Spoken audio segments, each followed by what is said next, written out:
Super quick, guys. If you guys are interested in any Kia models at all whatsoever or any pre-owned vehicles, come check out Rickcase Kia at Sunrise, Florida. They have a lot of good deals going on, including a nice warranty package. Obviously, with Kia models, you can go all the way to 200,000 mile warranty if you like. So if interested, come check out Kia at Rickcase.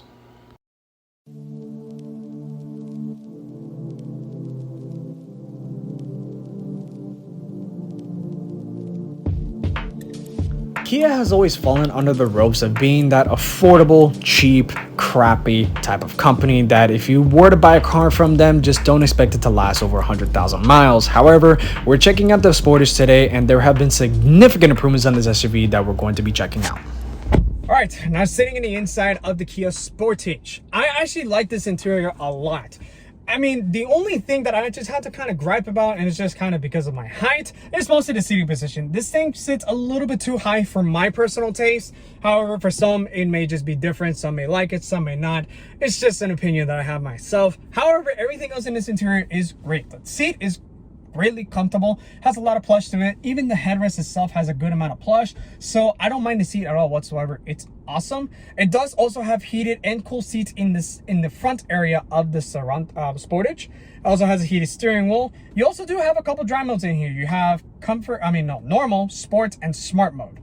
I don't know what smart mode does, so that's just something I guess is probably for economy or whatever. It just has it.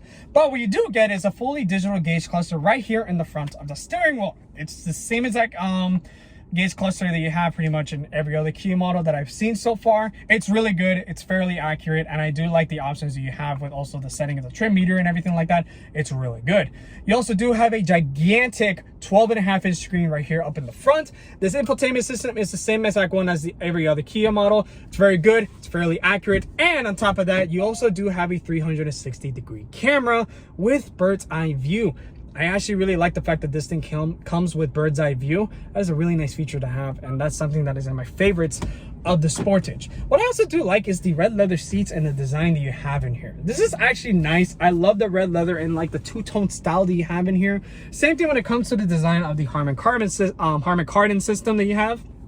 Of course, this is the fully loaded model. You do have Harman Kardon in here, and the speakers do sound really good, so I'll say that.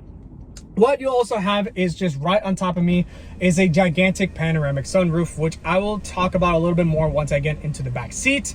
But yes, this panoramic roof is humongous. So that's something that I just kind of had to point out there. It's really good.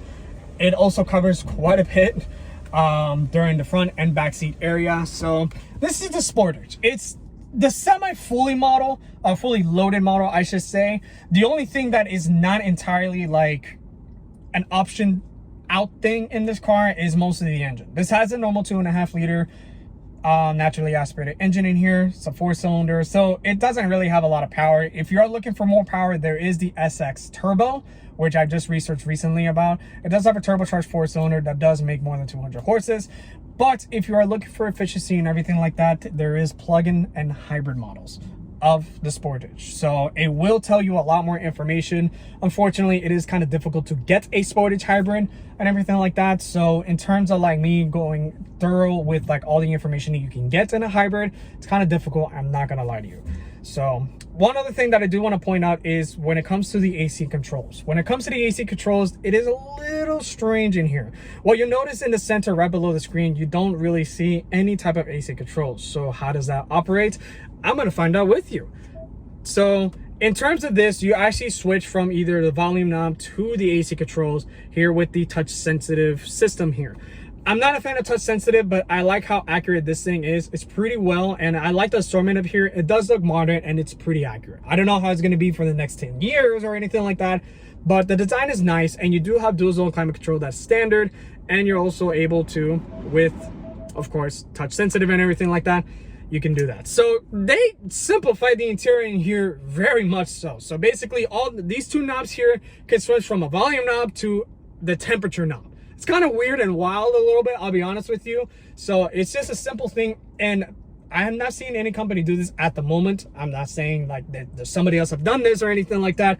It's just what Kia did here was actually pretty smart and clever.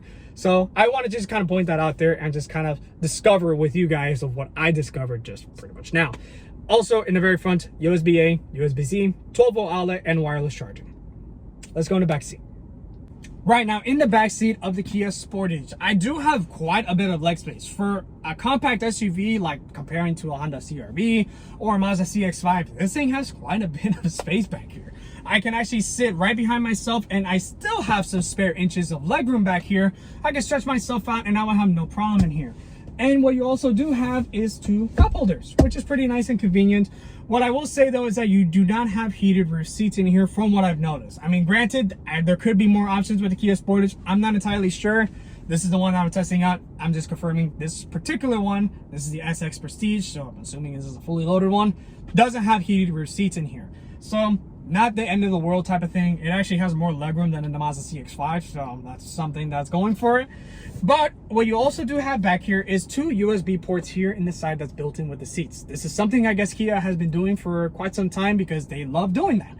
And it's convenient, so can't blame them. You also do have rear AC here in the back, a little storage compartment here in the center. You do also have some storage pockets here in the seats with built-in hangers in here for your groceries. So I guess if you're gonna go to Walmart and you're about to spend, you know, a good $1,000 on groceries, this car can do that, and it can handle all the weight and storage. So yeah, it has built-in grocery hangers on the headrest. It's kind of weird. Anyways, you do have one automatic switch, window switch here. Actually, it doesn't automatically go down. You have to actually keep it pulled. Not the end of the world type of thing, but what you do have is the beautiful panoramic sunroof that you can view the nice sky, whether at night or whether during the day and stuff. You have a beautiful panoramic sunroof in here. And the red leather seats does make a great contrast with this interior. I love it. If any, also want to confirm, headroom, even with the panoramic sunroof, it's quite lengthy. Not gonna lie to you. It's very spacious in here. Very well suited out. Perfect. Cargo room is surprisingly huge in the Kia Sportage. With the second row seats up, you're going to have around 39 cubic feet of space. With the seats down, you're going to expect around 74 cubic feet of space inside the Kia Sportage. That is impressive. Under the hood is going to be the 2.5 liter naturally aspirated 4-cylinder. Now, if you are looking for something more powerful, there is a turbocharged option. If you're looking for something more fuel efficient, there is a hybrid option and plug-in hybrid. But this engine is pretty solid for what it is. All right, now driving the Kia Sportage around the parking lot and stuff, I'm able to at least get a little bit of thorough thoughts of how it is, at least in terms of bumps and everything like that. What I will say though is that the 4-cylinder that is in this platform is fairly smooth. This is a 2.5 liter 4-cylinder, of course. So granted, it's not going to be entirely the best in fuel. So you roughly get around 24 miles a gallon in the city and 33 on the highway, which is not terrible, but it's also not the best. So it's around the middle. So what I will say though is that it is better in gas than some of the other counterparts, and if you do want more fuel efficiency, there is a hybrid option for this. If you also do want more power, there is a turbo option for this as well. So pretty much driving around the vehicle, like I said, the seating position for me is a little bit too high, but it's not the worst. Okay, I've been to cars that have just a horrible seating position that it was almost getting unbearable for me. However, this one is not, this one's adequate. That's what I can say, at least. Now, what I will also say though is that kind of turning and everything like that, the power steering is very smooth. It's electric power steering, of course, so obviously with Kias, it's fairly smooth no matter what you can do with them. The blind spots in here are also not terrible. From between like the C, the B pillar and everything like that, it's a little bit more of a issue back over there in the corner where it does become of an issue, but you do have a solution that Kia has made. And you, of course, when you put your signal on, you can actually have a camera that's built in the mirror where it'll actually show your blind spots. So that's something pretty convenient and very nice to have. So honestly, the style of this SUV in the inside and outside is pretty good. I like the style of it, especially in the interior. I love the interior setup in here, and I don't mind the actual touchless or touch sensitive buttons in here. I'm not really a typical fan of that, but I don't mind it in here so much. And of course, this thing does have auto start stop, and it's been pretty smooth while I've been in this parking lot. So yeah, this is basically what you get in the Kia Sportage. Of course, on the highway, I would predict that this thing is fairly smooth. It rides very smooth. It's also very quiet in the inside of this vehicle. So the 8-speed shifts very smooth. There is no cylinder deactivation from what I'm aware of in this engine, so that is a plus. And of course, with the warranty and everything like that that you get from Kias and Hyundais alone, you do have a pretty darn good warranty that's pretty solid in here. So that's just something to just keep in mind of when it comes to the Kia Sportage. You do have an SUV that's relatively, honestly, really good for the comparing to the rest of the competition in here. I mean, comparing to maybe the Mazda CX-5, since I've been really thorough with that car. I've driven that quite a bit. My family even owns one. The space in here definitely makes a humongous difference in terms of practicality. So yes, the CX-5, it's not the smallest, but it is one of the smallest SUVs in this segment.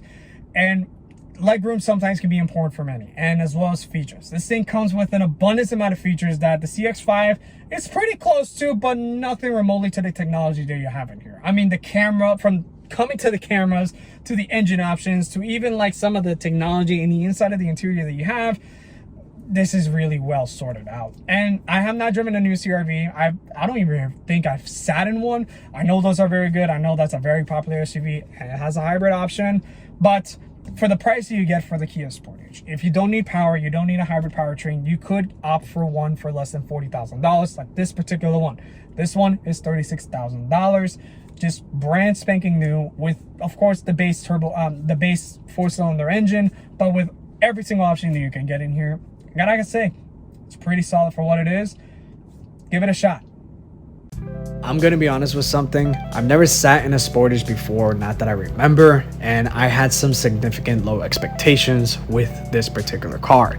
It's not that it's a bad SUV or anything like that, but from the previous generation, this thing has dramatically improved, from the interior to the exterior to the space it has to overall everything about the Sportage. As a mid-sized SUV or compact SUV, the Sportage is a pretty good solid option, and I would highly recommend to be checking it out.